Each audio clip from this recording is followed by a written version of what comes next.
Okay guys, for today's video, gusto ko lang makatulong, no? Gusto ko yung may mga problema ngayon sa GCash. Kasi sa akin guys, hindi ko siya nabuksan magmula kahapon. Hanggang ngayon lang, na okay na kasi tinuruan ako ng aking beshi. At ng anak ko. So, tuturuan ko kayo kung paano nyo gagawin. Punta kayo, kung ganito lumalabas sa inyo guys, wait lang, papakita ko sa inyo ha. Kung ganito ang lumalabas sa inyo, yan, kapag merong ganyan, yan, hello, our system detected that the device you are using has setting, halimbawa merong ganyang lumalabas sa inyo, ang gagawin nyo ganito guys, kasi meron na i-turn off yung developer option, yan, okay, so pupunta tayo sa settings, where are you? Settings. Here. Ayan. Settings. Tapos, search natin. Search ang developer.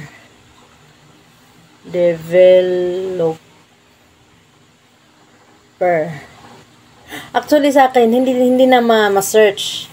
Kasi, in-off ko na siya. Kung sa inyo hindi nyo pa naayos yung GCash nyo, search nyo dyan sa settings nyo yung developer source. Tama ba? Oo, basta yun yung lumabas doon sa ano. Yun, i-search nyo dito sa settings. Pag lumabas yung dalawa, lalabas dyan eh. Ganito naman ang lalabas dyan. Wait lang. Kapag sinearch nyo na yung developer chorlala, ang lalabas dyan ay ganire. Wait lang ha.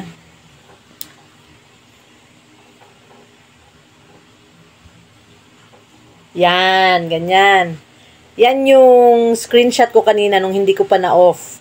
Kapag sinearch nyo yung developer options pala, yan.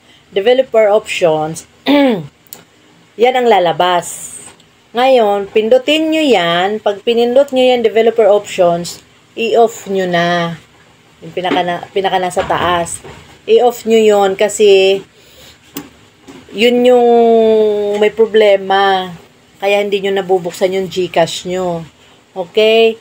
So, ngayon okay na yun sa akin dahil yun ang ginawa ko. Nabubuksan ko na yung GCash ko.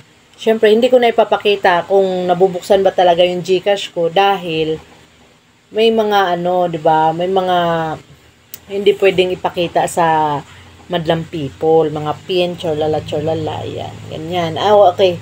Pero pwede siguro ganito, oh. Kasi kanina, hindi ko talaga siya, kapag pinindot ko yung GCash, bumabalik lang din siya. Lumalabas yung ganoon, yung pinakita ko kanina. So, tagal, diba?